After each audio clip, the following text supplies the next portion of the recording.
Let's talk about personal pronouns in German language. So it is necessary to know them, of course, in order to talk. So I is ich. You is du. He, she, it would be er, sie, es. Okay, so er, sie, es. Plural. We would be wir. You, like group of people, would be ihr.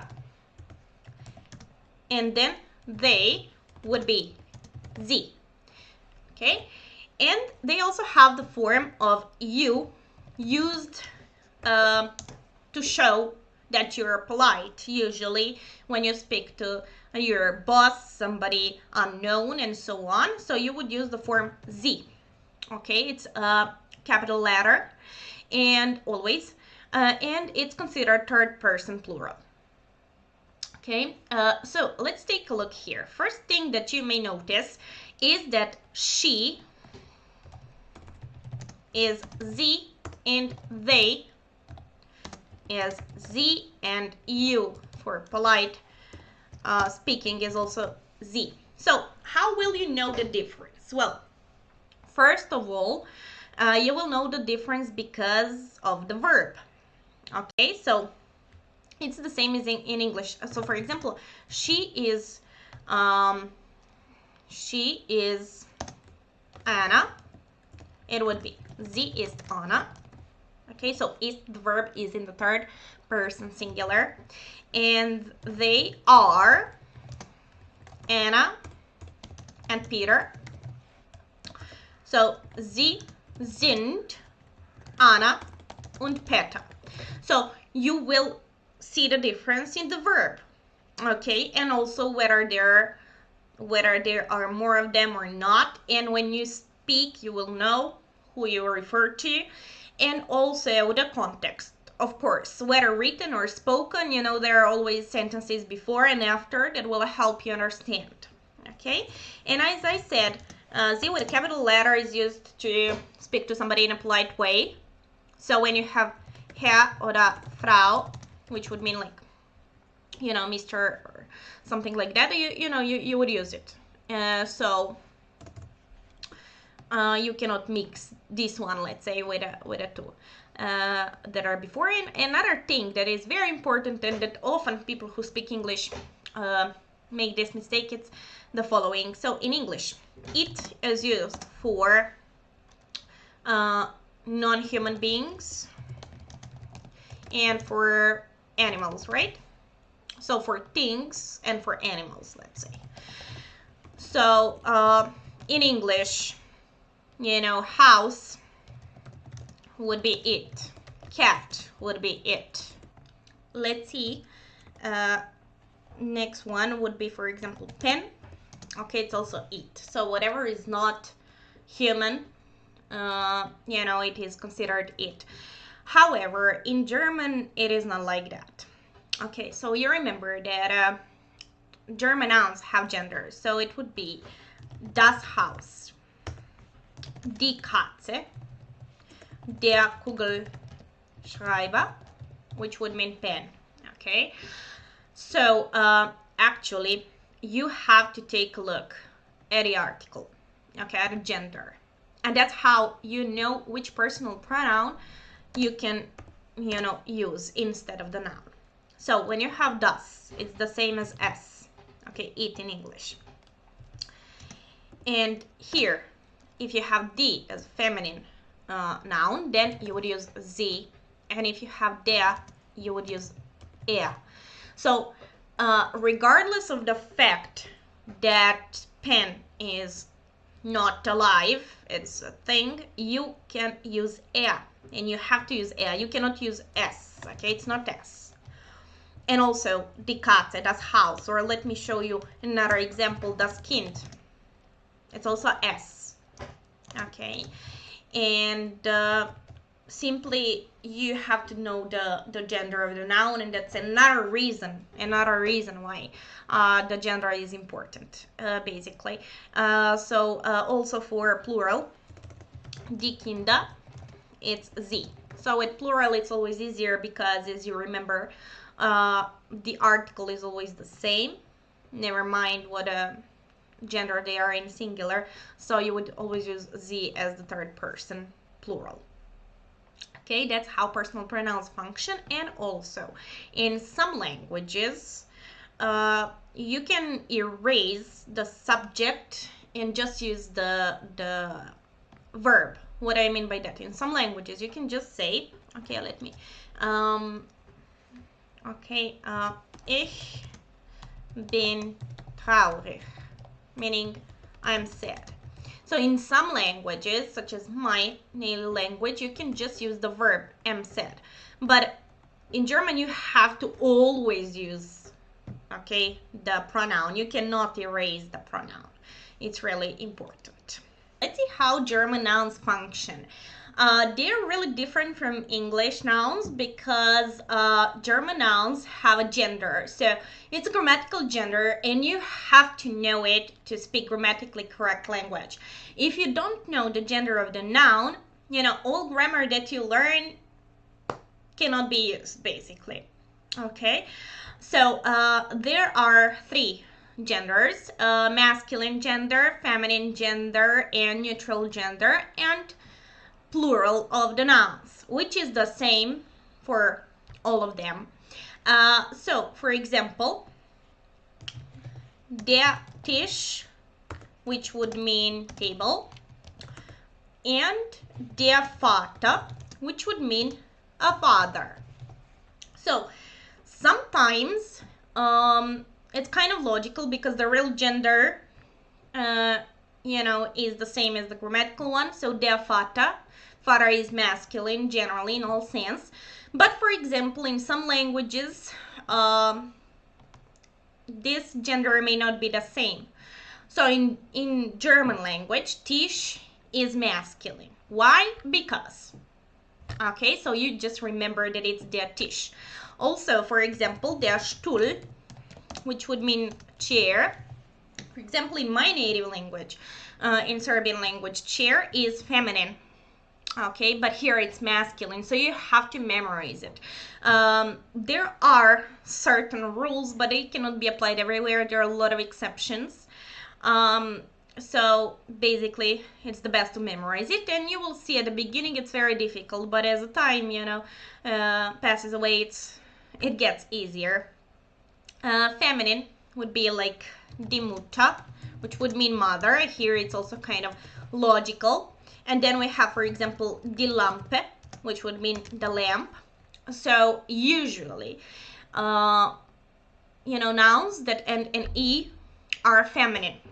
But as I said, there are a lot of exceptions. For example, one very important and basic noun name would be der Name. And as you can see, it does end in E, but still it's masculine one. But anyway, you know, it can help. This rule can help. So most nouns that end in E are feminine nouns, okay? Then neutral. Neutral would be, for example, das Kind, okay, like a child. Child, das Kind, for example. And what is important here and what mistakes are made? So plural is always die. Okay, this is die. So, for example, die Tische, like tables. Die Stühle, chairs. Die Lampen, lamps. Die Kinder, okay, children. So whatever gender they have in singular form, you will always put the article die, okay, in front of the plural nouns, which is kind of good, right? However, the difficult thing is that you also have to memorize the plural. So there are also certain rules. For example, if the noun ends in E, you would add N for plural forms. And if it has the vowel, you'll usually put the umlaut, 2 dots, and add E, okay, and something like that. But still, You know, there are a lot of exceptions and other things, but you know, the focus of what I want to say now is the articles. Okay, so the, it's for plural. And as you notice, D is also for feminine nouns. So how will you know? Well, first of all, because of the verbs. Okay.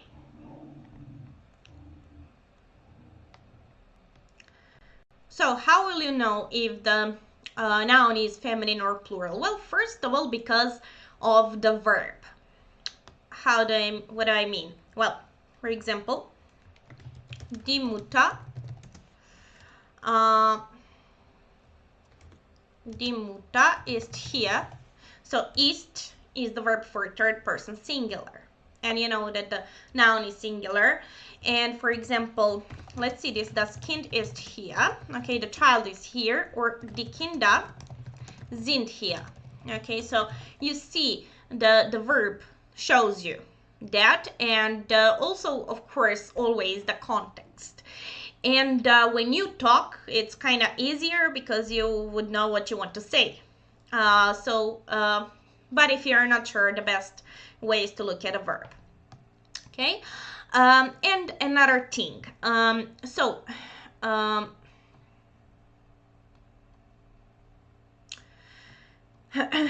another thing, this is a definite article. Okay, like in English, the. Okay, so der, die, das, and die. So it's usually how, you know, the dictionaries, for example, refer to the nouns. If you open the dictionary or search the verb, the noun online, you will find it, this article, definite article, next to the noun, and it's the best way to learn it with definite article. I will show now indefinite article in German, which would be the same as a or n in English. So for masculine, it would be ein. Okay, so it would be, for example, ein Tisch. Feminine would be eine. Okay, eine Lampe. Neutral would be ein Kind. And plural is no article, the same as in English. So we would just say, okay, let me type like this. Plural would be Kinder, just Kinder. Okay, no article. You see, masculine and neutral indefinite article is the same. And that's why, you know, dictionaries and generally when you learn using definite article, because it's you cannot know in this way if you use indefinite what is what, like is it masculine, is it neutral. So that is why. But of course, when it comes to using the nouns, you know, you would use definite article for something that you definitely know. Like, you know, I'm showing that to the Tisch and I say, okay, der Tisch ist hier.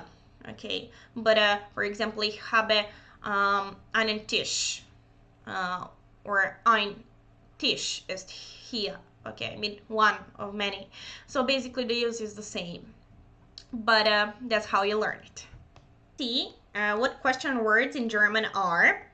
So what is was? Was. Who is wer? Where is wo? When, it's wann. How would be wie. How much or how many would be wie viel oder wie viele. Okay, let's take a look now at this one. Okay, so in English, if you think about it, we also use how with adjectives in question. Like we ask how tall are you? How long is your hair? Okay. How, or for example, how big is the house? Well, the same applies to German. So you would use this, you would use the and then adjective. Okay. So we would say, wie groß ist das Haus? Okay, so how big is the house? So whenever you need the adjective, you would use this. Okay. Next, when we take a look at this, so in English we use how much for singular and how many for plural. I mean countable and uncountable. And here it's like you use wie viel. We use wie viel for singular. Okay, or uncountable, like wie viel Zeit hast du? How much time do you have? Okay, but for example, wie viele Bananen isst du pro Tag? How many bananas do you eat a day? Okay, so it's similar, but if you use plural nouns, then you have to use wie viele. Also, as you will notice, we need inversion when it comes to questions. So even without question words or with them. So I can say, hast du einen Hund? Like, do you have a dog? What did I do? Well, I switched the verb and the subject, right? I said not du hast, but hast du. Okay, and we can also use the question word. For example, was hast du, was isst du zum Mittagessen? Okay, what do you eat for lunch? So, okay, question word always goes at the beginning and then you use the inversion. Okay, and that's basically that. Okay, let's see how possessive pronouns are used in German language. So in English, those would be like my, your, his, her, and so on. So possessive pronouns. And in German, as you see in the first person singular, that is my, there are two forms, mine and mine. So when should we use what form? Let's see. On the right side here, there are family members. So die Schwester, feminine, sister. Der Vater, masculine, father. Der Bruder, masculine, brother. Die Mutter, feminine, mother. Die Eltern, plural, parents. Die Kinder, also plural, children. And let's say das Kind, okay, which is neutral, and it means a child. So mine, the first form, would be used if the nouns are masculine or neutral. Okay, so basically depends, and you have to know the gender of the nouns, or you cannot put the correct possessive pronoun. So in this case it would be mein Vater, mein Bruder und mein Kind. Okay, so like my father, my brother, my child. Und meine would be used for nouns that are feminine and for plural nouns. Okay, so it would be meine Mutter, meine Schwester, meine Kinder, and that's it. Okay, so basically you have to know the gender, grammatical gender of the nouns. Okay, for your, so like second person singular or possessive pronoun, it would be dein or deine. Okay, so the rule of E ending applies to all forms. So, meine is for feminine and plural nouns, and here also deine for feminine and plural nouns. So it would be deine Schwester, deine Mutter, deine Eltern, okay, like your parents and so on, and dein for masculine or neutral nouns. So dein Kind, dein Vater, dein Bruder, and so on. Okay, let's see here. Okay, let's see here, third person, singular, possessive pronoun, because a lot of mistakes happen when it comes to this person. So let's see his. His two forms are sein or seine.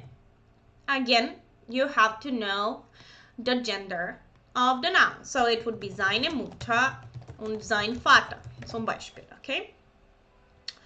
Her, it would be ihr oder ihre. Again, for example, ihre Mutter, ihr Vater, and so on. Okay? So what happens here is that many people make mistakes. So first, you have to take a look at the gender of the noun. So if I know that it's die Mutter, okay, then I take sein oder seine. Okay, so first that, and then I see, for his, it's sein oder seine, and then I take the form for example, the feminine noun. Okay, for its, it would be the same as for his, it's sein, seine. Okay, let's see plural. Okay, plural. Okay, our would be unser, unsere. Okay, again, E ending is for feminine and plural nouns. Okay, your, meaning group of people, it would be euer oder eure. Here you have to take, you have to pay attention to the spelling, okay? It's kind of tricky. So you see, it's kind of reversed. Euer oder eure. And there would be ihr, ihre. Okay, if you take a look, it's the same as for her. Okay, so ihr oder ihre. How would you know? Well, you know, you will take context into consideration and you would know what the speaker wants to say or what you want to say. And ihr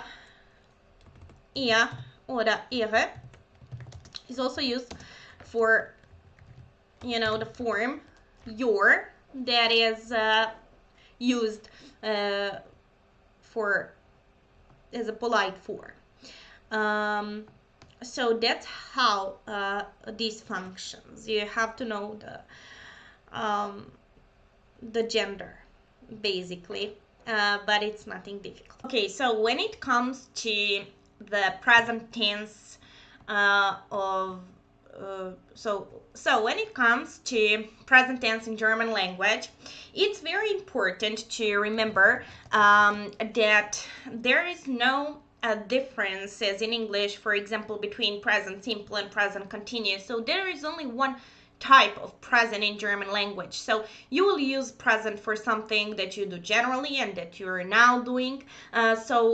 Basically, no difference. Of course, you can add some, adverbs, time expressions to show when it's happening, but basically, usually from the context, you know, it is known.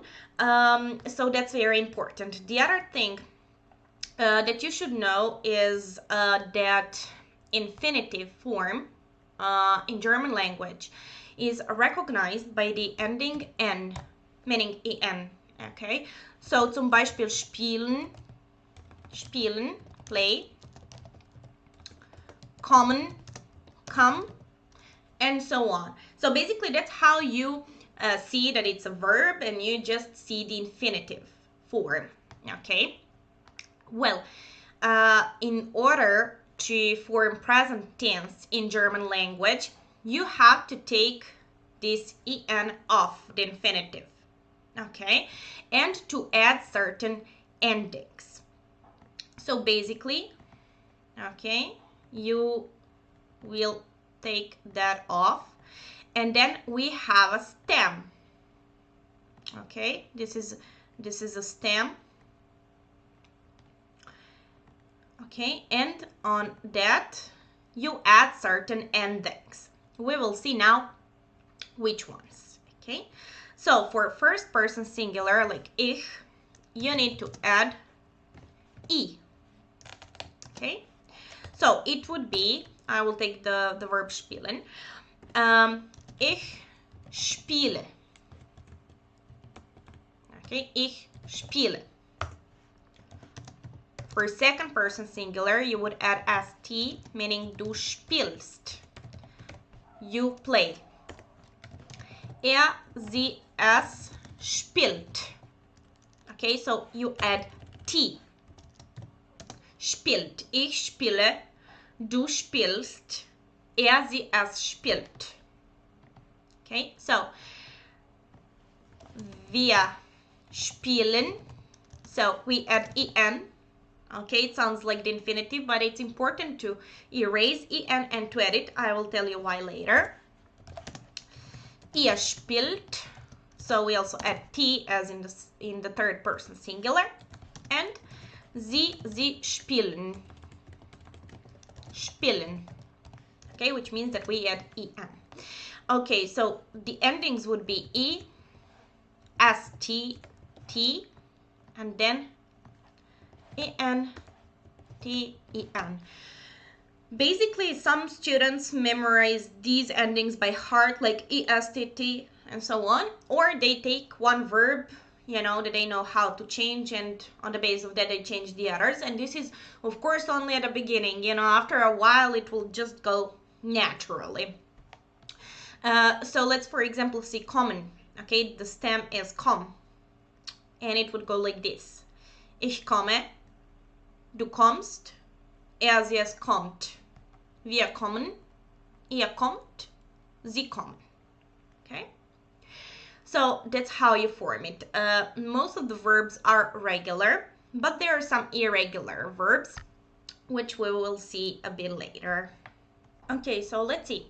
The verb to be, as in any language, is extremely important verb, and it's also irregular, which means that there are no rules why it is formed in that way. So basically you have to memorize it by heart, and it goes like this. Ich bin, meaning I am. Du bist, meaning you are. Er, sie, es ist, meaning he, she, it is. Wir sind, ihr seid, sie sind. Zum Beispiel, for example, ich bin Lana, du bist Peter, sie ist Mark und Peter. Okay, like they are Mark and Peter. So that's how you form it. When it comes to questions, you just do the inversion. Okay, you say, am I Lana? It would be, bin ich Lana? Ist er Mark? Ist sie Tina? Okay, so you just do the inversion. This is one irregular, very important verb. And also, an important verb is the verb have. Okay, and the verb have would be like this.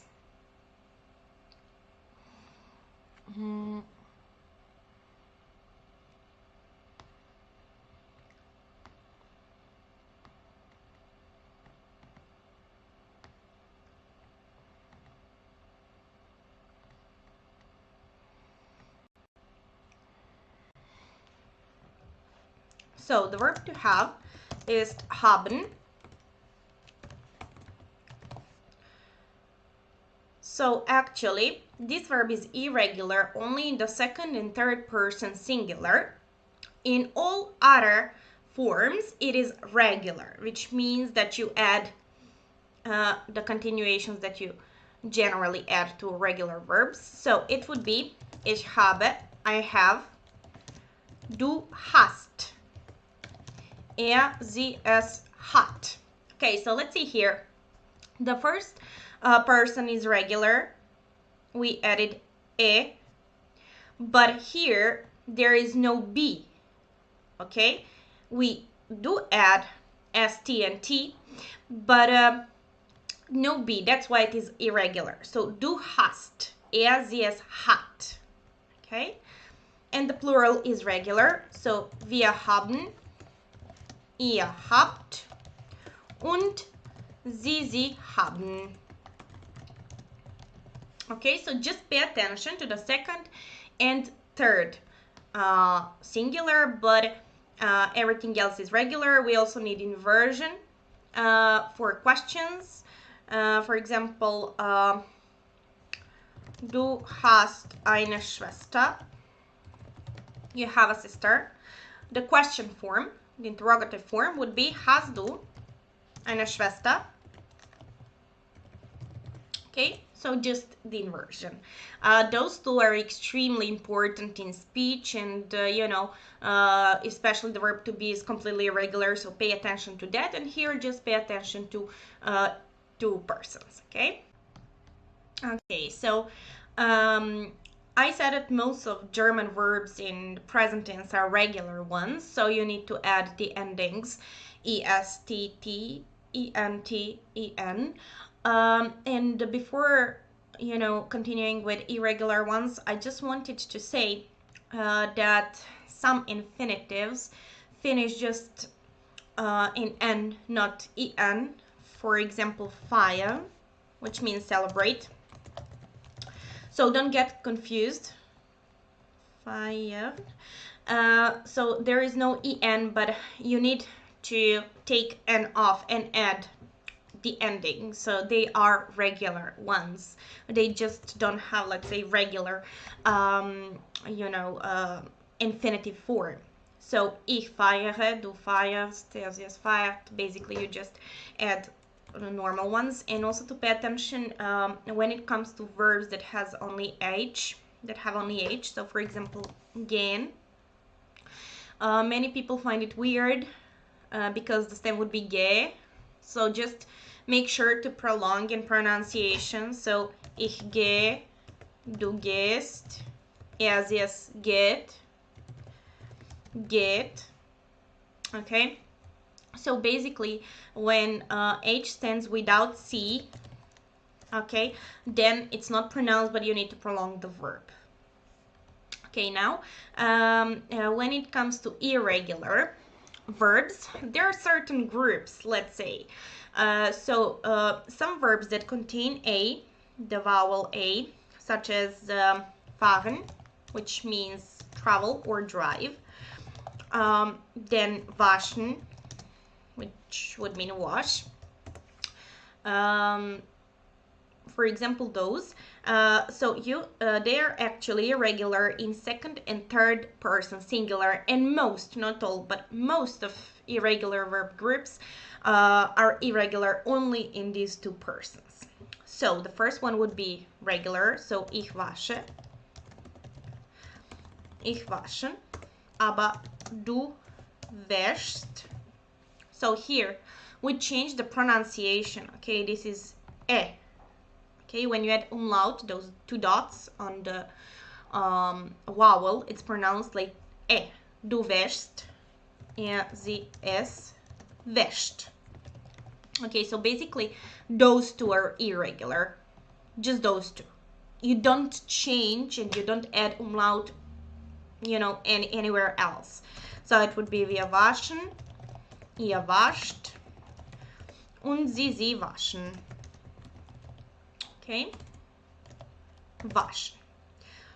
Also, for example, laufen, which would mean run. here you should pay attention to the pronunciation. So it goes like, just a second, it goes like du läufst, es läuft. So the combination of these two, it's oi. Du läufst, läuft. Okay, aber ich laufe. Du läufst, läuft. Wir laufen, ihr lauft und sie laufen. Okay, this is one group, let's say, that changes the first a vowel into the pronunciation of e, or you need to add umlaut. Okay, the other group, there is a change of e into I. For example, geben, which means give, helfen, help, and others. I will add some other more complicated ones later, but basically let's say these two. So again, they're irregular in second and third person singular. Okay, so it would be ich gebe, I give, du gibst, sie es gibt, wir geben, ihr gebt, sie geben. Okay, so e changes into I only in the second and third person singular. Okay, so it's du gibst, es gibt. Ich helfe, du hilfst, es hilft. Wir helfen, ihr helft und sie helfen. Okay, so e into e or e into I in English. One special, let's say, verb is the verb nehmen, which would mean to take. So here there is also the change of e into I, but pay attention to the spelling. Okay, so it's ich nehme, aber du nimmst, sie es nimmt. Okay, you see in the pronunciation I change as with geben und helfen, but here you need to pay attention to spelling. Okay, plural is also the regular, so wir nehmen, ihr nehmt und sie nehmen. Okay. Also the verb essen, which would mean to eat. Okay, it's kind of irregular because you change e into I, but look, so we say ich esse, du isst. Okay, du isst, sie es isst. Okay, so here the second and third are the same because it wouldn't be really logical to add the third s, so they didn't want to do it, and that's why they are the same. Okay, plural is again regular. Wir essen, ihr esst und sie essen. Also, when it comes to these things, pay attention to the verb heißen, which is very important because it's to be called. You know, you can say my name is Lana, which would be my Name ist Lana. But you can also say ich heiße Lana. So also like when you introduce yourself. So ich heiße, du heißt und sie es heißt. So you see, it's again the same for the second and third person singular because it wouldn't be really logical to add a third s. So, and pay attention to this. This is like double s. Okay, so this is equal to this. Oh my god, wait a second. Where is it? Okay, basically this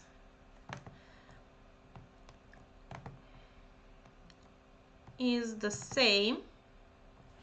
This is the same as this. Okay, so that's why they didn't want to change it. The plural is again regular. Wir heißen, heißt und sie heißen. Okay, Those are irregular. And also look at those.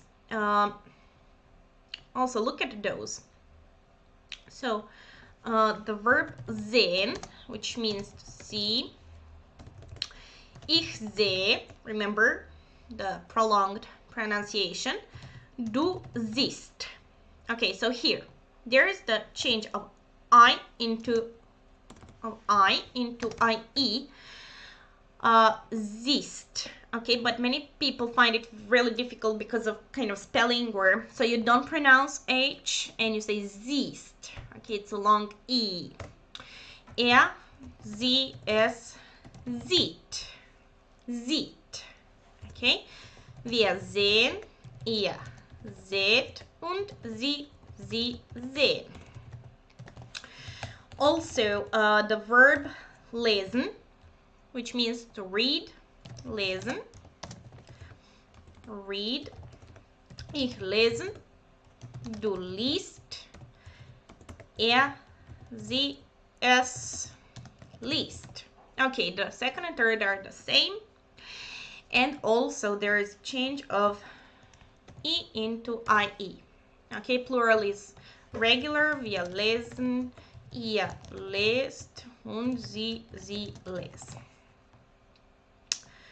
Another very important verb that you will use in speech is the verb wissen, which would mean to know.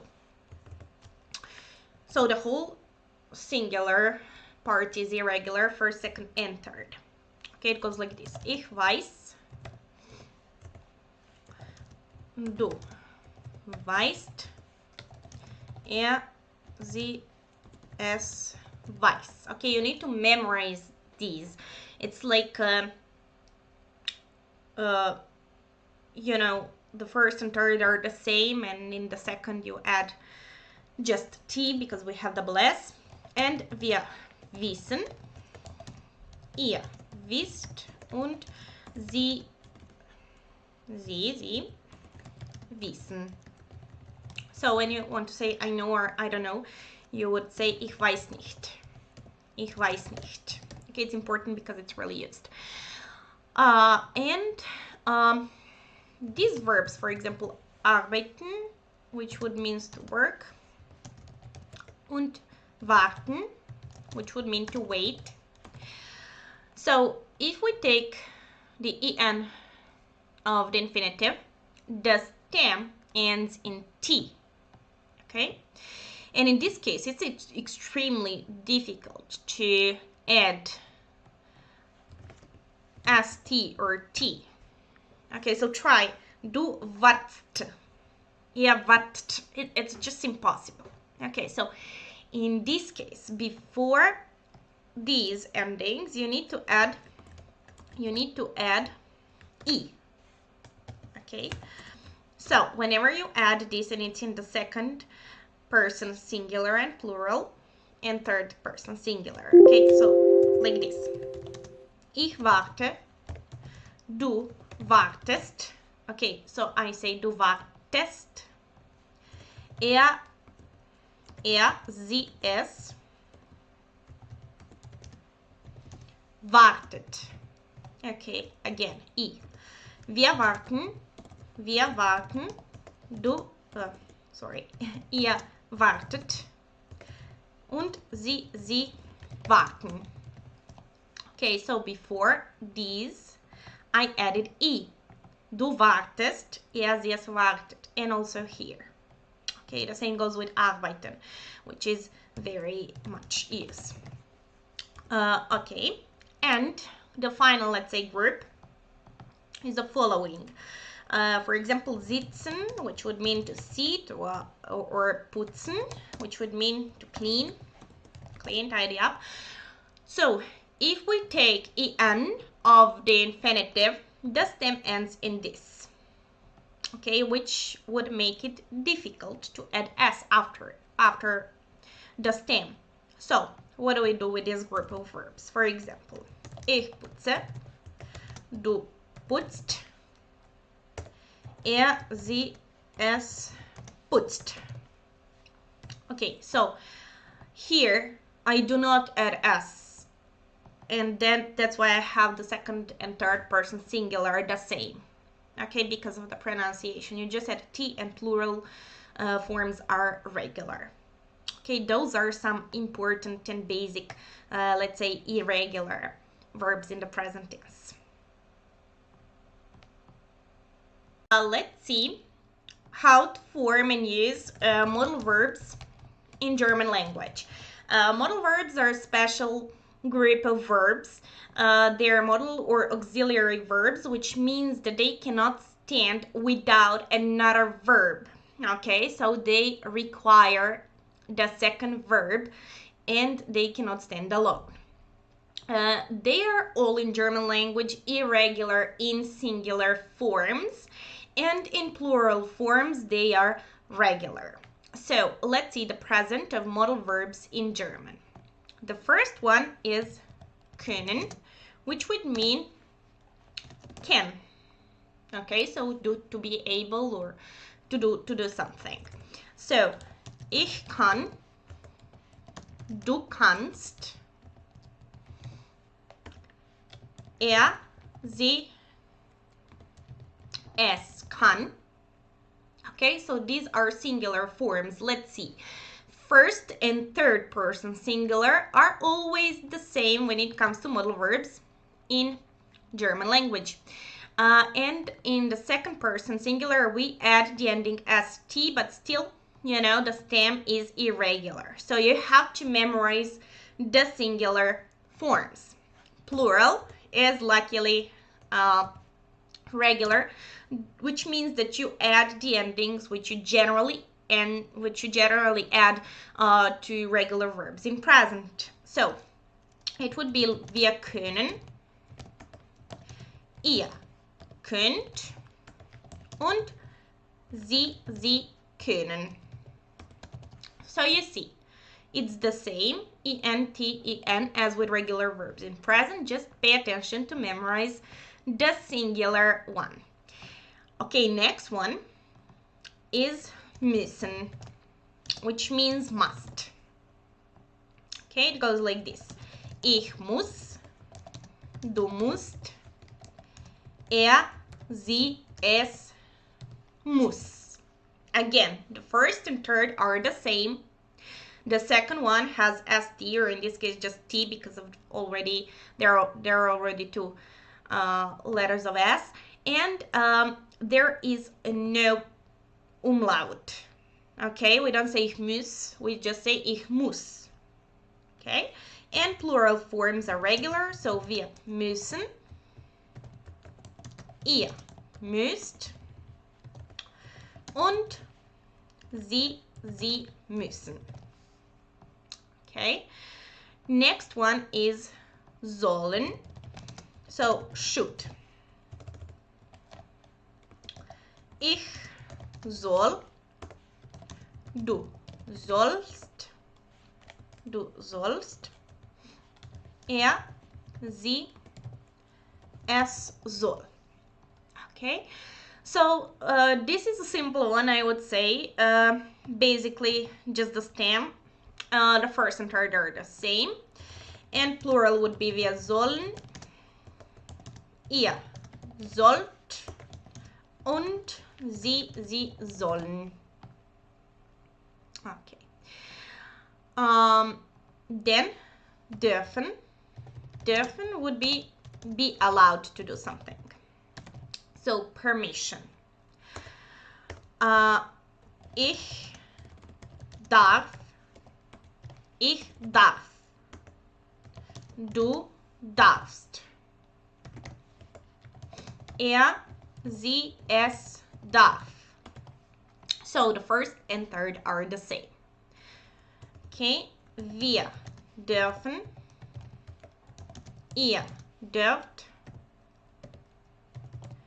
und sie dürfen.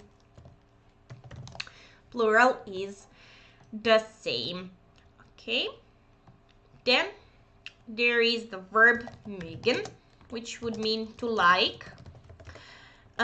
Ich mag, du magst, sie, es mag, wir mögen, ihr mögt und sie mögen. Okay, so here it changes like totally in singular. First and third are the same. Here there is st ending and plural is the same. Okay, and let me see.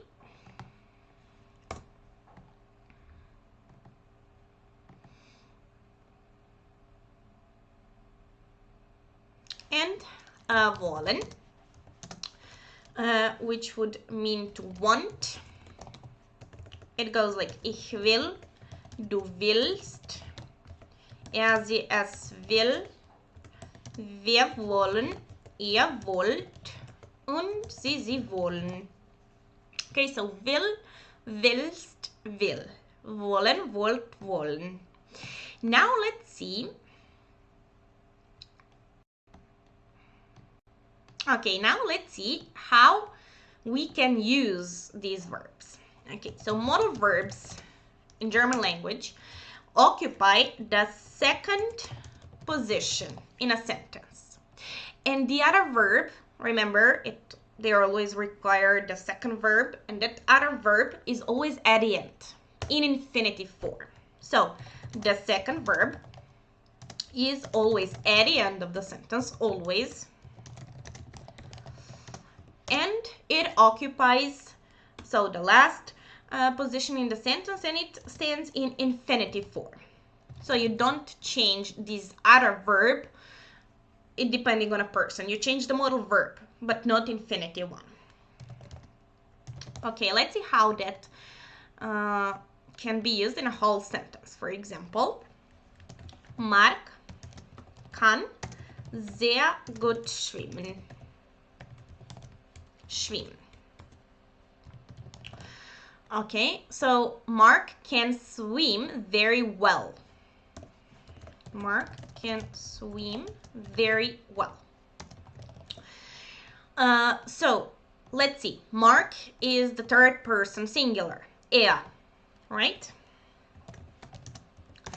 And können for the third person singular is kann. So you change the modal verb so that it agrees with the subject, in this case with Mark. And then at the end of the sentence, so the sentence can be, as large as you imagine. So at the end, you put the infinitive verb. Okay, we don't say schwimmt. No. So Mark kann sehr gut schwimmen. Oder zum Beispiel, du darfst hier nicht rauchen. Okay? You're not allowed to smoke here. So, again, modal verb occupies the second position, and ending is st because of the subject do. And then at the end of the sentence, there is the second verb, rauchen, which means smoke. That's how you use it. When it comes to questions, you just need the inversion, which means that modal verb occupies the first place. So, kannst du schwimmen? Basically, everything is the same. Like you don't change the other verb. It's at the end of the question. The only thing you do is that you use the inversion. Okay? Oder darf ich hier rauchen? Okay? Oder when you have the question words, for example, was kann ich hier machen? What can I do here? What can I do here? Okay, so just the question word goes first and then the inversion. At the end is the verb in the infinitive form. That's how you use modal verbs in the present. Let us see separable verbs in German, and of course those which are inseparable. So what does it mean? Well, it is connected to prefixes. So German is such a language that when it comes to verbs, they often add certain prefixes to the verbs, and they actually completely or partially change the meaning of the verbs. So verbs with prefixes such as an, auf, aus, ein, then, mit, nach, weg, and zu are always separable. Okay, and then verbs with prefixes such as be, ent, er, ver, sehr are inseparable. Okay, and then there are verbs with the prefixes durch, über, and unter, which may or may not be separable. Okay, so it depends. So let's take a look at separable verbs. For example, the verb aufstehen, which would mean to get up. First of all, to know these verbs, you first should know the normal ones, let's say regular ones. So there is always such verb as the basic one. So stehen means stand. Okay, and aufstehen means to get up. Okay, so as you see, when you add the prefix auf, it changes the meaning. Okay, it's not the same to stand and to get up. And if you think about it, get up is really, important verb you need to say when you get up. So present tense, aufstehen. How do you form the sentence with it? Well, prefixes always are at the end of the sentence in present tense. So at the end of the sentence, you don't change the prefix, but you change the basic verb, in this case stehen, normally, as you would change it in, in the present tense. So for example, ich stehe 7 Uhr auf. Okay, what did I do here? Well, I changed the verb in present tense because it's ich. There is the ending a normally. But I separated a prefix and I put it at the end of the sentence, and it's always at the end of the sentence. If you take a look at a question forms, so it would be stehst du 7 Uhr auf? Do you get up at 7 o'clock? Okay, so that's how it functions. Let's see some other verb, such as for example, mitbringen, which would mean to take something with you. So whenever there is mit prefix, it's like with. Okay, with. So ich bringe Cola mit zur Party, zum Beispiel. Okay, so I will bring the drink with me. Okay, so again, and as you see, we can use something else. So bringt Cola mit. So you will always see the basic verb, and sometimes you see here it's connected. The meaning is connected, like bringen, mitbringen. Okay, more or less it's similar, but sometimes it's not totally connected. Then another one is, for example, ausgehen. Gehen means go, and ausgehen it's like go out. So wann gehst du heute Abend aus? Which we would translate, when do you go out tonight? So as you see again, aus is at the end. However, some other verbs are inseparable, okay? They have inseparable prefixes. Zum Beispiel vergessen, which means forget. Okay, you cannot change it. There is no verb gessen. Okay, you cannot just erase. Okay, you can say ich vergesse meine Sachen. Oft. I often forget my things. Okay, then there is the verb besuchen, which would mean visit somebody or something. So there is here the basic verb suchen, which means to search. Okay, but here besuchen, completely different meaning, visit. Okay, for example, das Kind besucht die Oma im Sommer. Okay, so the child visits her grandma in summer. Okay, but you cannot change it. So pay attention. Like whenever you see the verb, you know, you should take a look at a prefix, notice prefix, and put it at the end. You know, gradually you will get used to it. Verbs will repeat itself, okay, a lot of times, but you know, for now, it's important to know it. Okay. Next, when it comes to separable verbs connected to modal verbs. So separable verbs cannot be modal verbs, but I'm talking about a use in a sentence where modal verbs are. Well, then you don't separate it, okay? So don't separate it. We do not separate it. The prefix. Okay, so let's see, for example, ich muss morgen, tomorrow, früh aufstehen. Okay, we would translate this as I have to, or I must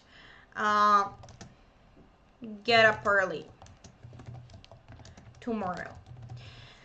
So in this case, you know, whenever there is modal verb, you change modal verb according to the person that, you know, is standing next to the verb, but the other verb goes into infinitive form, and this applies here as well. So even though we separate these, you know, when it's the only verb used in the sentence, when there are two of them, including modal verb, then you don't change it. That's how these verbs are used. Accusative case in German language. So what is accusative case? Well, actually, accusative case is used to show, to express the direct object. Okay, so what is direct object? Well, let's see a sentence in English. I eat an apple. Okay, so I is the subject because I actually perform the action. Okay, perform the action. And then there is an apple, which would be the object. Why? Because it is the thing on which the subject performs the action. Okay, or let's see another one. She reads a book. Okay, subject is she because she actually performs the action, and a book is a direct object because it is the thing on which she performs the action. Okay, so accusative case refers to the direct object, and in German you don't change the actual noun. Okay, so the noun does not take a special form, but actually the article. We'll start with definite article. So if you remember, it's der for masculine, die for feminine nouns, das for neutral nouns, and die for any plural nouns. So nominative case is it refers to subject. Okay, so it is the subject of the sentence. Okay, we would say, for example, der Tisch ist teuer. Okay, which would mean the table is expensive. So it is the subject of the sentence, and that's why nominative case is used. Okay, but if I use the table as an object, I need accusative case, and I will not change the form of the noun, but I would change the article. So accusative for masculine nouns would be then, and this is the only article that changes. So the other articles have the same forms, which is good news for you. So die would stay die, das would stay das, and die would stay die. Okay, so they do have the same forms, but they perform, they actually function as an object. Let us see the examples. So I want to say, I am buying the table.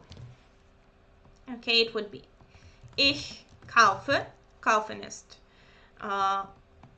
kaufen means buy, so I just put it in present tense. Ich kaufe den Tisch. Okay, so let's see. Ich is subject, so I don't change it.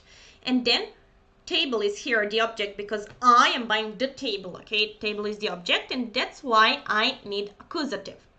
Der Tisch ist in nominative, so I need accusative. Okay, and the article in accusative is den.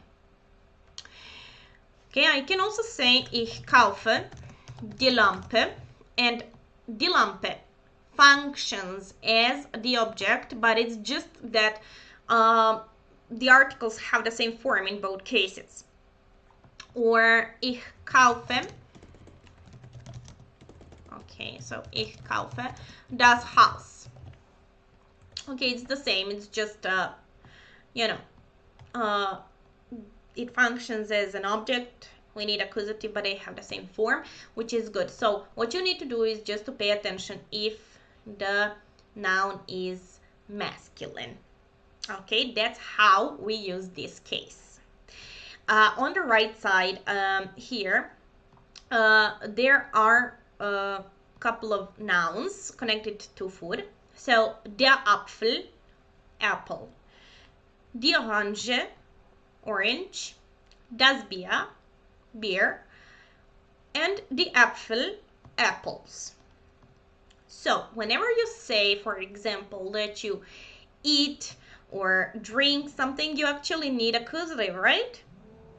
So, for example, I eat an apple every day. Okay, it would be like ich esse den Apfel jeden Tag, every day. Okay, so it's just that apple is the object. I need accusative. Der Apfel is, nominative. So that's why I changed it into den.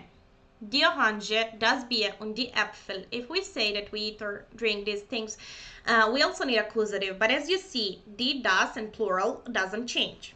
They don't change. So as we saw, die, das, and the plural do not change. So we would say ich esse Äpfel jeden Tag. I eat apples every day. And we would say ich trinke das Bier. I drink beer.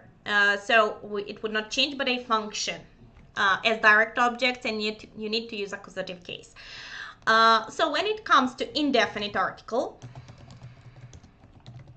okay, in nominative, we said that it's ein for masculine, and here also only masculine nouns would change, and they would be einen. It would be einen, okay, for masculine. So for example, ich esse einen Apfel, but all the others would stay the same. Okay, I would say ich esse eine Orange, ich trinke ein Glas Bier, das Glas, ein Glas Bier, and so on. Okay, so in either case, just masculine nouns change the form. So pay attention not to make a mistake here. How to use and form dative case in German language. Let's first see how to form it.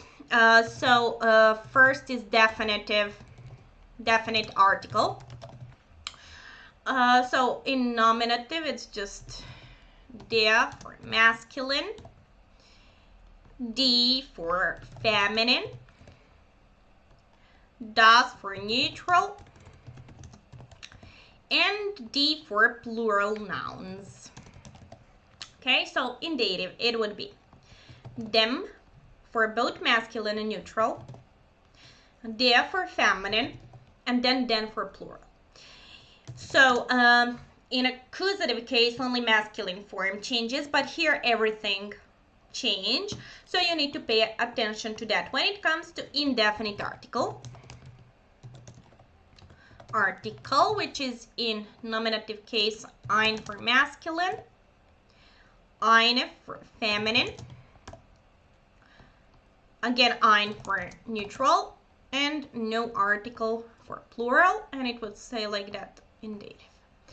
Okay, here it would be einem for both masculine and neutral, and eine, that is einer, for feminine. You see, there some connections could be made.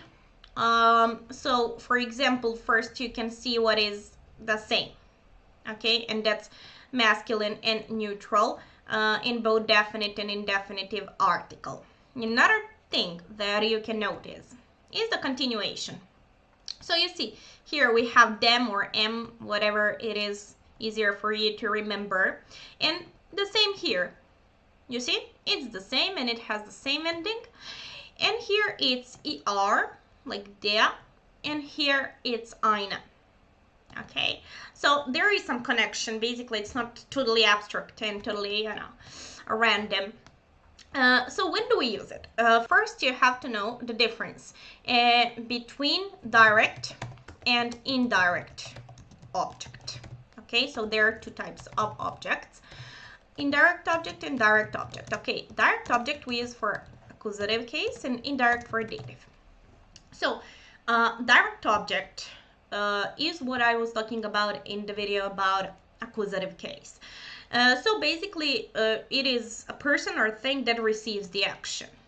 Okay, so I read a book, or ich lese ein Buch. Okay, so it's accusative case, and it is direct object. Okay, it, you know, ich is subject, I perform the action on the object on a book. Okay, that's direct object. Indirect object is usually a person, and it answers the question to whom or for whom. For whom. Okay, for example, in English, it would be I write a letter to Anna. Okay, now look, this sentence has two objects. Okay, two objects. Okay, so a letter which receives the action. So I actually perform an action on a letter. Okay, I write a letter, and that is direct object. Okay, direct object, and it goes in accusative. And a person to whom I write, okay, it's indirect object. It is what we need now. Okay, so it is indirect object, and we need to use dative. Okay, for example, another example, she. Okay, let me switch the color. Okay, so she buys. Okay, she is buying a present for Mark. Okay, let us see. Okay, again, two objects. Okay, what I buy a present. Okay, so this is a direct object. Okay, it is direct object. and we need accusative. Okay, so for whom does she buy the present? Well, for Mark, okay? And then it's indirect object and we need dative. Okay, let's see how that would be in German. Let's take the verbs geben, which would mean give. Okay, let us see this. Okay, so I want to say a woman gives a book to a man. Okay, so a woman, die Frau. Okay, give is geben. A book is das Buch. Und der Mann ist man, right? Okay. So it would be die Frau gibt das Buch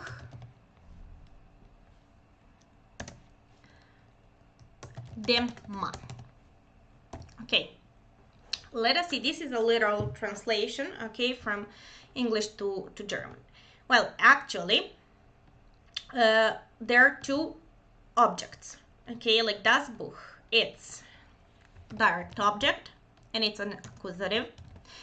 Dem Mann is indirect object and it is in dative. However, as I said, this is a literal translation from English. In German, if you have two nouns, one functioning as direct object and the other as indirect object, you have to pay attention to the word order. So the correct word order would be, to put first indirect object and then direct object, meaning that we would say die Frau gibt dem Mann das Buch. Okay, so first you say to whom and then you say what if there are two nouns. Okay, also it would be the same if we used the indefinite article. It would be like einem Mann.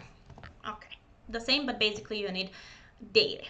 Let us see the difference in uses between accusative and dative case when it comes to countries and places in general.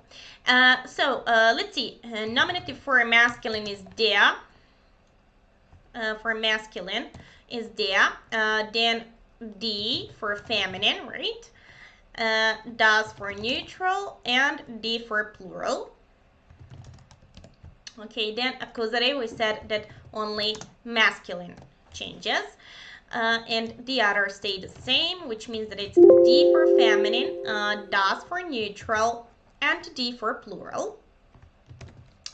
And dative, it's dem for masculine and neutral, der for feminine nouns, and den for plural nouns. So let's see.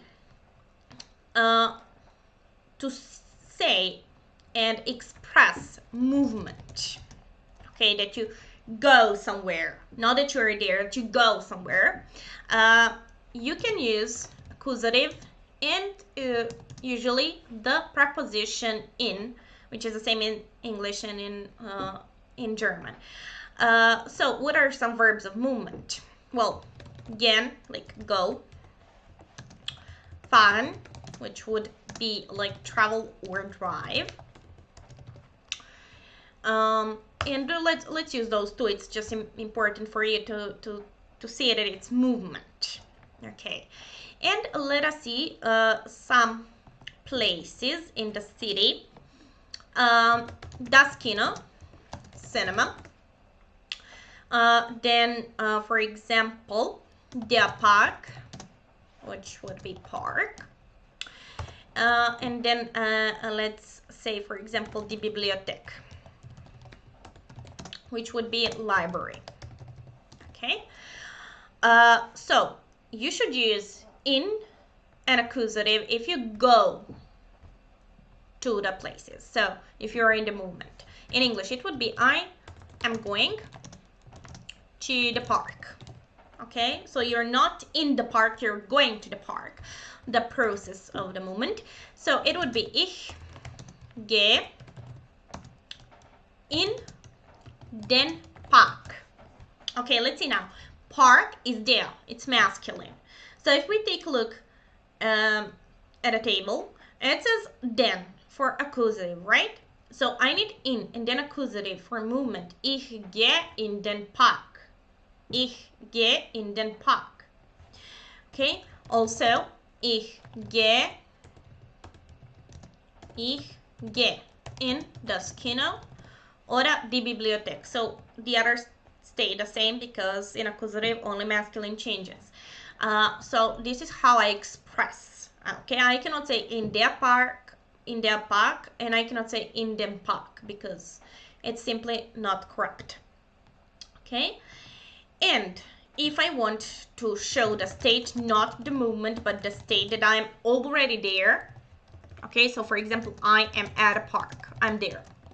Okay, of course, you would often use the verb sein, like the verb to be.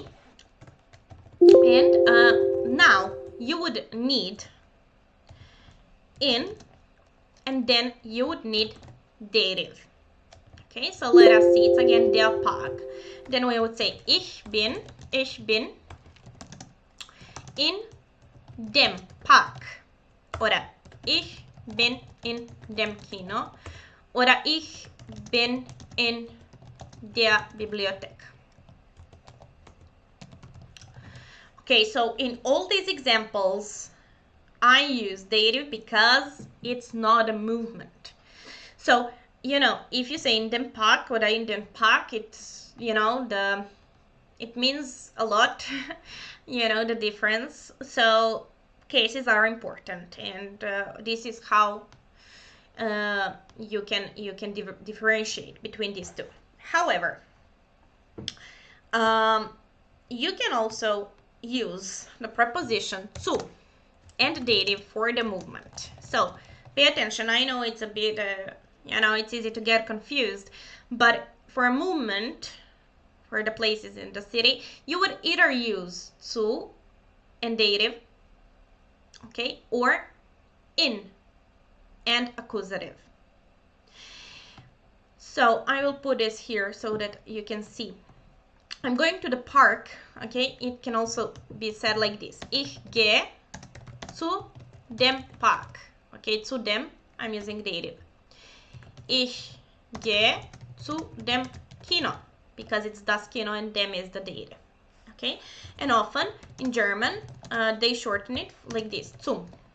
Okay, and zu der, so zu der Bibliothek, for example, it would be zur. Okay, so that you don't get confused if you ever come across these abbreviations. So these are two ways to show movement, but when it comes to state, you know, you would use in or other preposition of place to say that you are at a certain place. Also connected with this,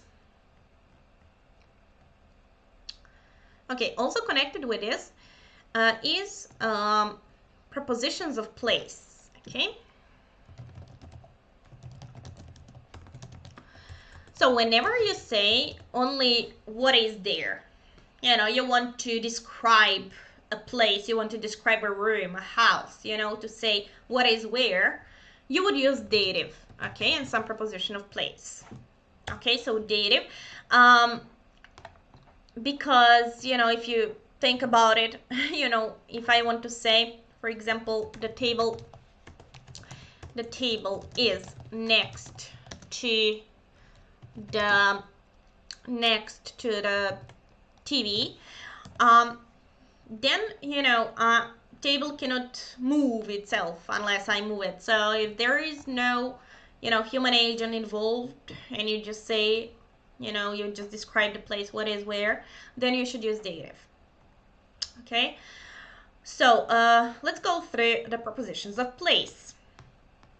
Okay, so in front of, and then behind. I will just write everything in English first. Then we have next to, above, under, in, and on. Okay, in front of,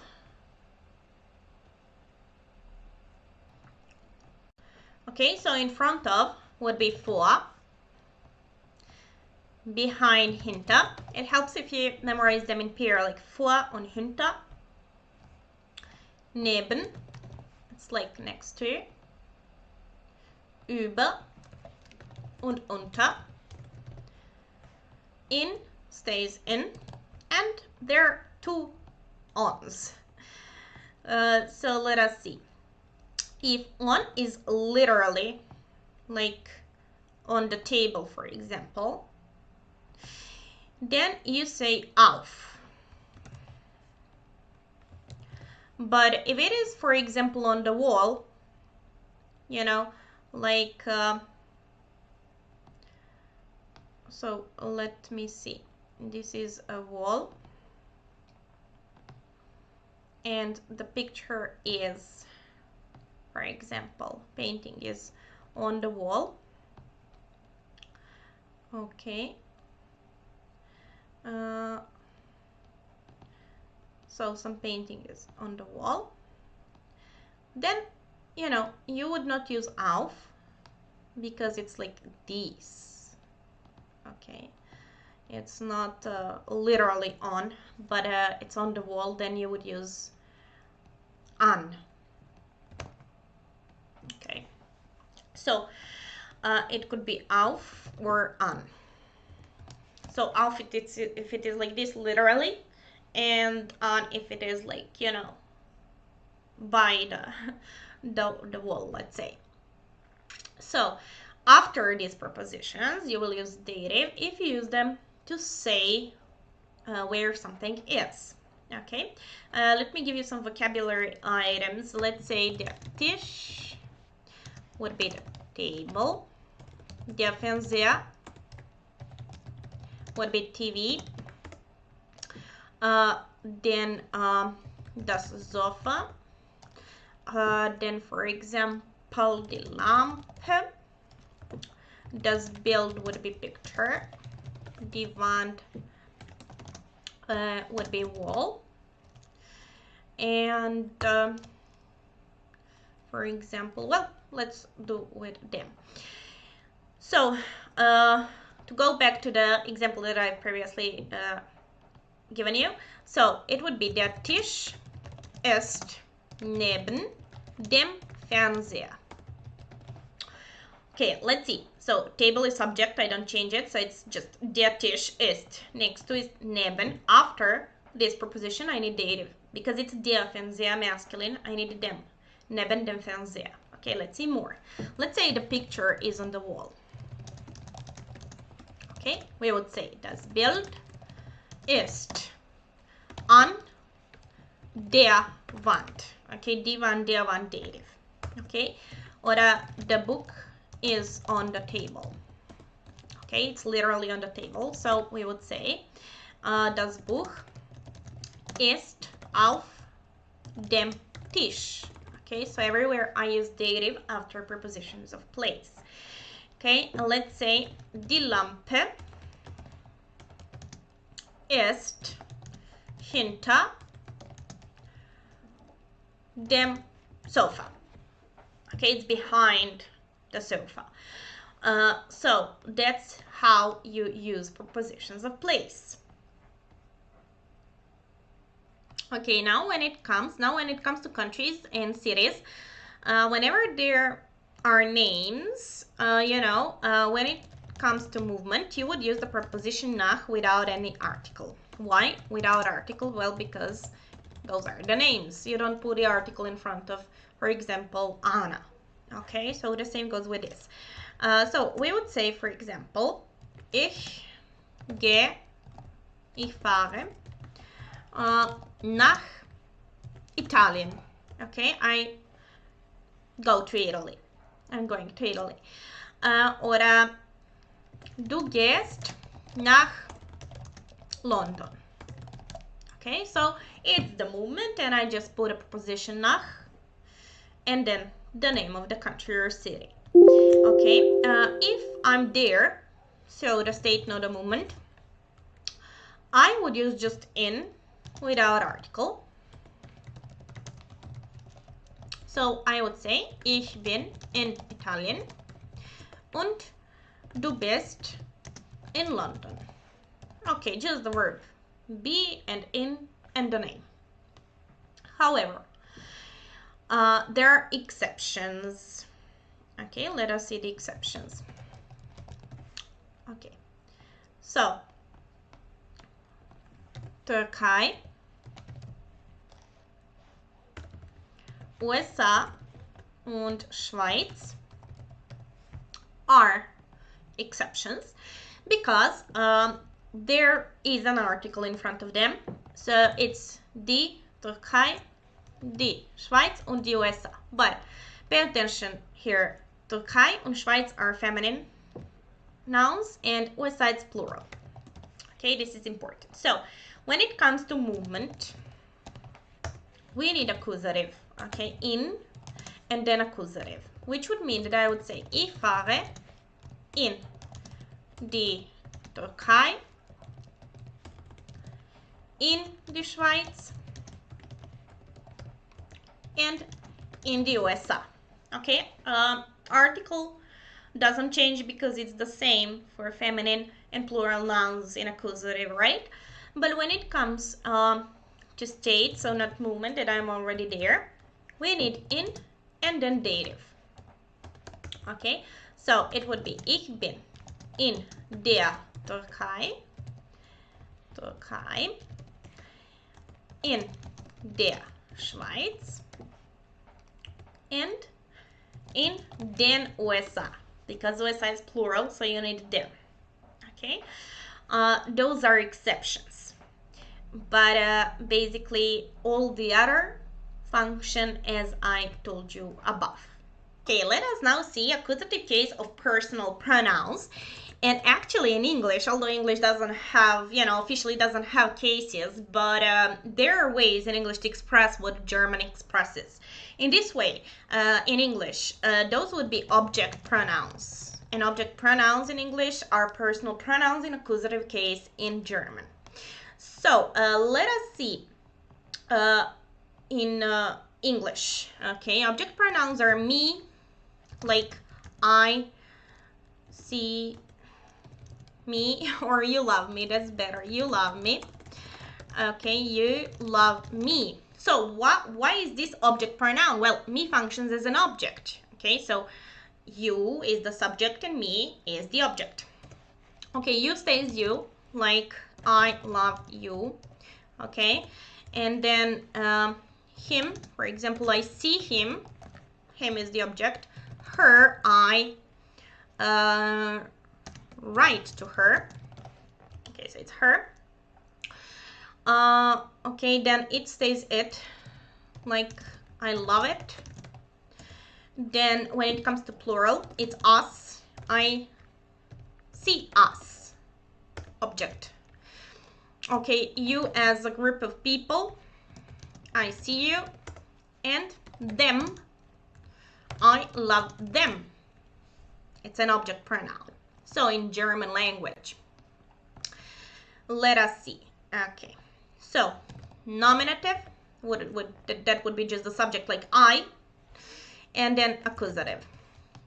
Okay, so in nominative, personal pronouns are what we learned, just basic I, you, they, and so on. I don't know how much I would need, but let us start. For example, ich is like I. And then mich, it's like me, object pronoun. Okay, accusative case of ich. So for example, du liebst mich. You love me. You love me. Okay, lieben as love.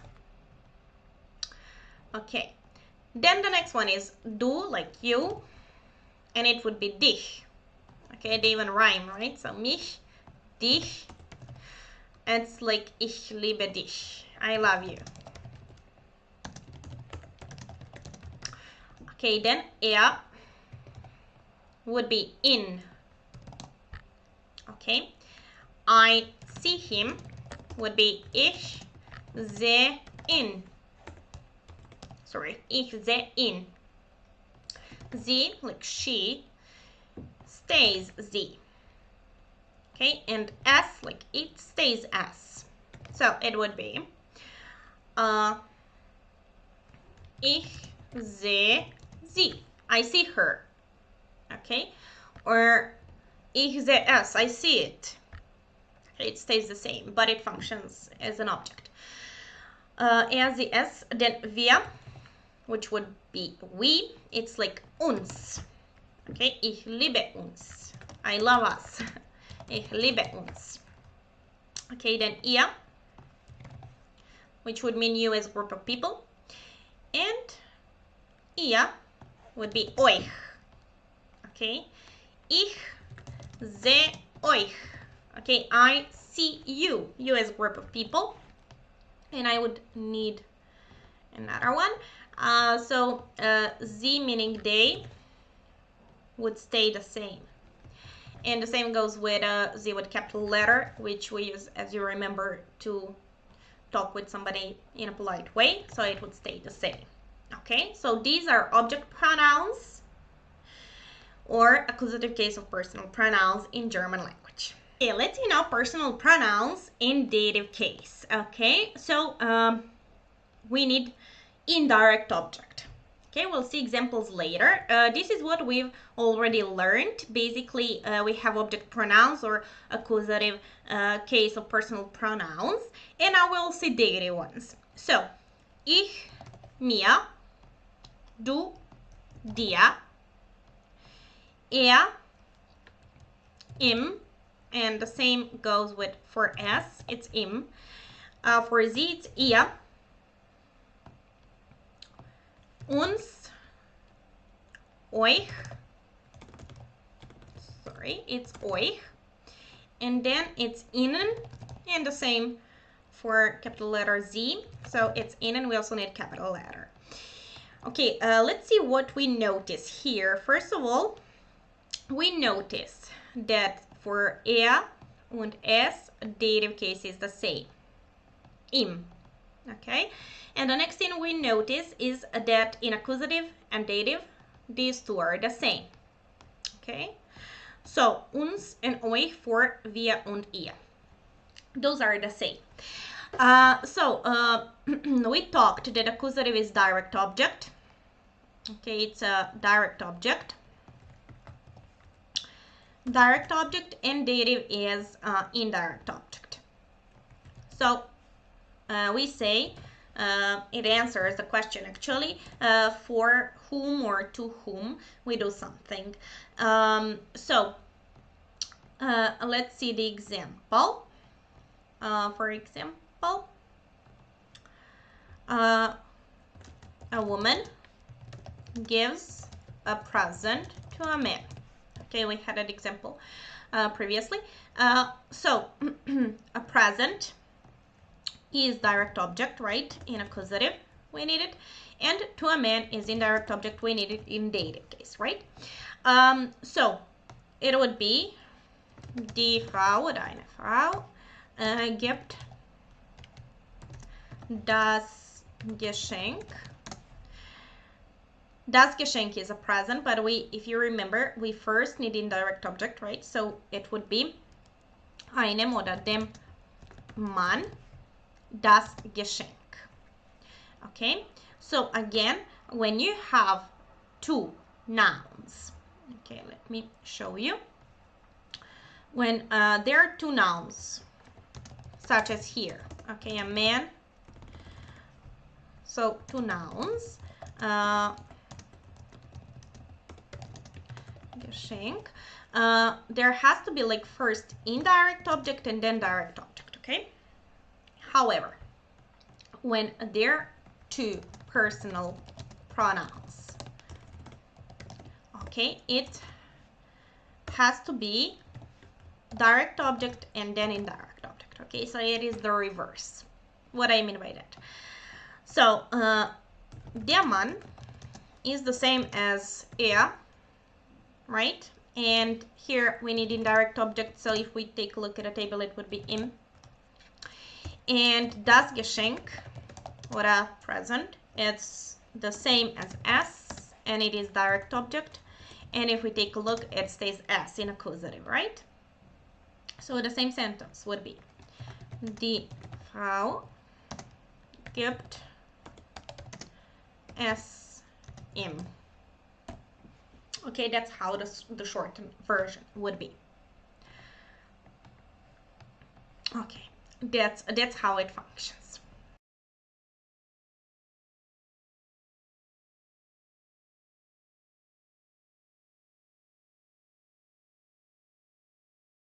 This is the past tense that, you know, happened and finished,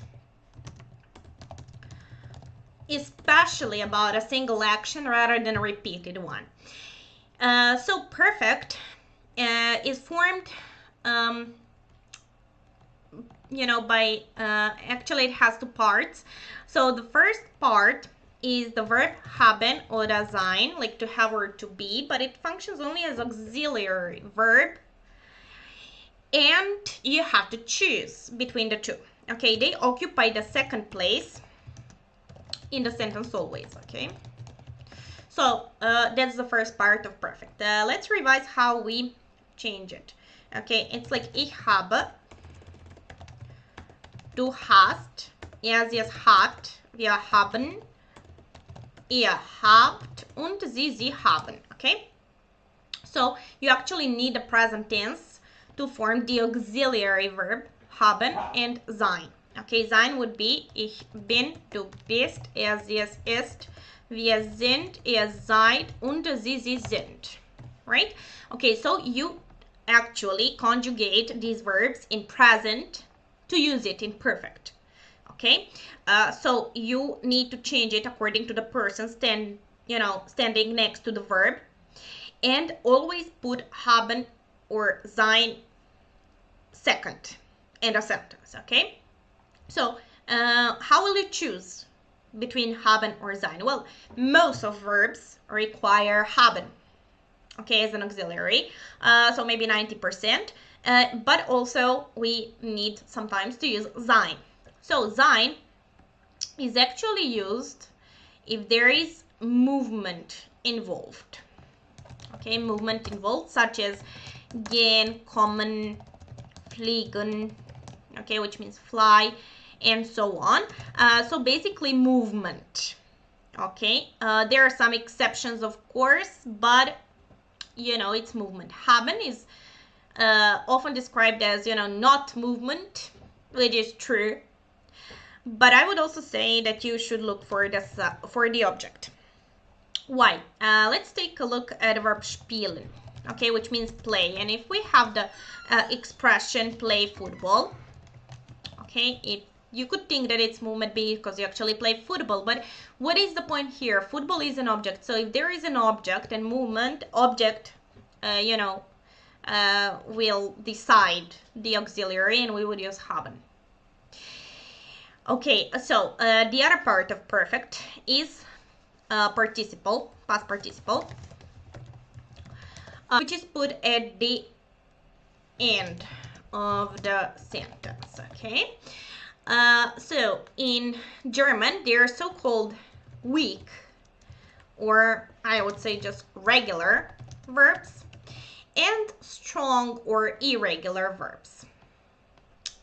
So let's first see weak or regular verbs. So there is, for example, the verb spielen, play.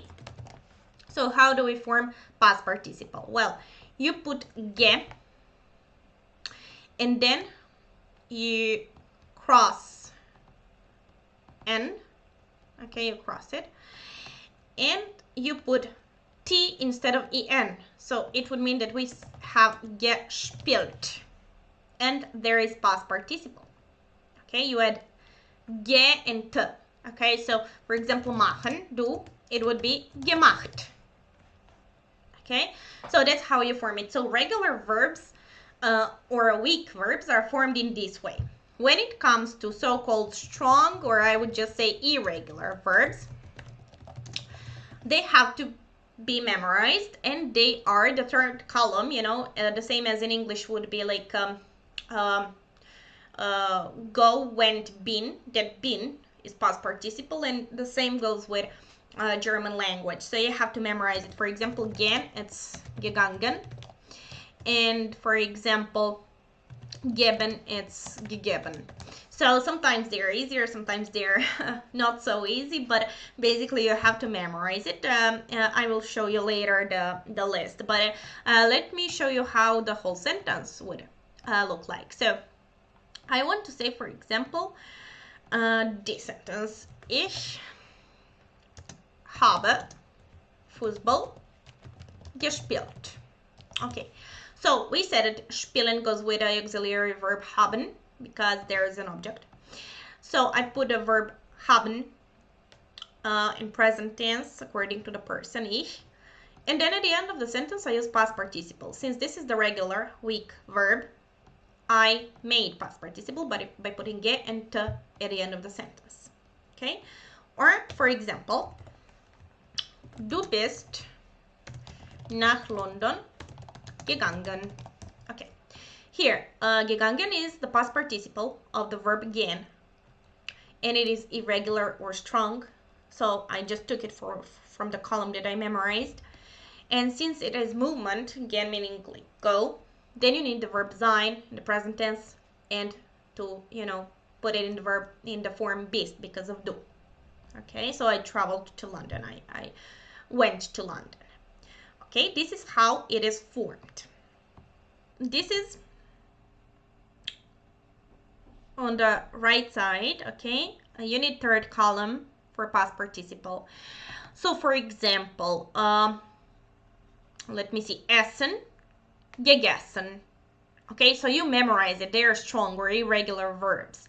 Then finden, like find, gefunden. Okay, gehen, gegangen, and so on. Okay, so basically you have to memorize it. And as you see, most of them are with haben. So it's usually in these columns that are given, usually the third person singular is given, like here, ist geflogen, hat geklungen, and so on, so that you don't get confused. Basically, usually it is signaled to you whether you should use haben or sein, but sometimes you don't need to just memorize everything. You should just think whether it's movement or it has object and so on. So that's how it looks and what you should do. The second column for now you don't need, it's for another past tense, so just the third one. Okay, let's see how to form future in German, and I think this is pretty easy. There is the verb werden, which is very important verb because generally it means become. However, it is used as an auxiliary verb to form many things, grammatical things in German, including future tense. So first of all, let's see how it is, how we can conjugate it. It's irregular. So we do say ich werde, but we say du wirst, sie, es wird. Okay, plural is regular, wir werden, ihr werdet und sie werden. Okay, let's see. Basically, this is completely irregular, like you need du wirst, yes, wird. Okay, you have to memorize these two forms and also pay attention to add e in front of t because we cannot say werdet. Okay, so this would be how we conjugate it. And how do we form future tense? Well, it's actually easy, as I said. So the verb werden occupies the second position in the sentence, okay? And we need another verb because werden would be translated as will. I will, you will do what? Okay, we need the other verb. So the other verb goes at the end of the sentence in infinitive form. Okay, so it would be ich werde das Buch lesen. Ich werde das Buch lesen. So, actually, werden is the second, and lesen is the other verb that goes at the end. Okay, Let's see some more examples. Wird heute Abend ausgehen. Let's see here. Okay, so and because of that person, wird is used, second place in the sentence. And then ausgehen is our second verb, and you can see that it is separable, like ausgehen, but you also don't separate it, okay? You just put it together in infinitive form. When it comes to questions, you just do the inversion. So, for example, wann wirst du Hausaufgaben machen? Okay, when will you do your homework? Okay, when will you do your homework? Okay, so first the question verb, the question word. Okay, let me type it again. Okay, so when will you do your homework? Homework. Wann wirst du Hausaufgaben machen? Okay, so question word goes first and then the inversion. Okay, that's how you form it, and I think it's pretty easy. Just memorize the verb werden. Now let's talk about negation in German. So there are two words actually that you would need to use. I mean, you need to choose between the two. The first one is nicht. Okay, so when will you use nicht? Well, first of all, you would use it with verbs. Okay, in present tense, it would always go after the verb. For example, schläft nicht. He doesn't sleep. Okay, he doesn't sleep. He does not sleep. So basically, you know, we negate the verb. And when it comes to past tense, you need to put it before the other verb. For example, hat nicht geschlafen. He didn't sleep. Okay, but it's basically used to negate verbs. It's also used to negate adjectives. Adjectives, for example, das ist nicht gut. Nicht gut. Okay, but what do you notice here? So I put nicht before the adjective and after the verb. Okay, and you would also use nicht before the whole phrase, which includes the noun. For example, das sind nicht meine Kinder. Okay, so these are not my kids. Basically, it's not only the noun, it's the phrase. With noun, and then you use nicht. Okay, so a phrase including the noun. The noun. Okay, that's when you use nicht. The other word used for negation is kein. Okay, and it is used for nouns, not for verbs or adjectives, for nouns. Okay, so we use it with nouns and instead of the articles. So one common mistake is to put kein and plus an article. No, we would say ich habe keinen Hunger. I'm not hungry. Okay, because there is a noun and we want to negate it. Okay, oder das ist keine Katze. Okay, so I don't say das ist keine die Katze, keine eine Katze. I don't use the article. Okay, I used kein instead of the article. But what do you notice here? I used the form keinen. So actually, nicht, we don't change the form, but kein, you need to change it according to the person and according to the case. Okay, so let's see. Nominative, accusative, and dative. Okay, so it would be kein, keine, kein, and then keine. Okay, for masculine, feminine, neutral, and plural.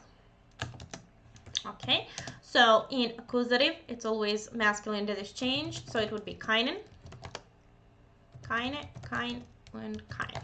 Okay, so only masculine is changed. In dative, it is keinem, keiner, kein, and keinen. Keinen for plural, okay? So, if you take a look, you would notice that the endings are actually the same as in indefinite article, okay? We would use einen, okay, if you don't look at K. Einen, eine, einen, so on. So basically, it's connected to that. And if we take a look at the previous example, ich habe keinen Hunger.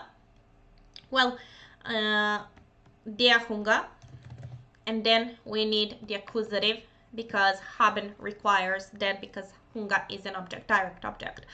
So that's why we can also say du hast keinen Hund. Okay, which would mean you don't have a dog. So der Hund, and that's why we use keinen. Okay, so you apply all the rules for the cases. Just if you want to negate a sentence, to negate a noun, you should use this. If not, then use nicht.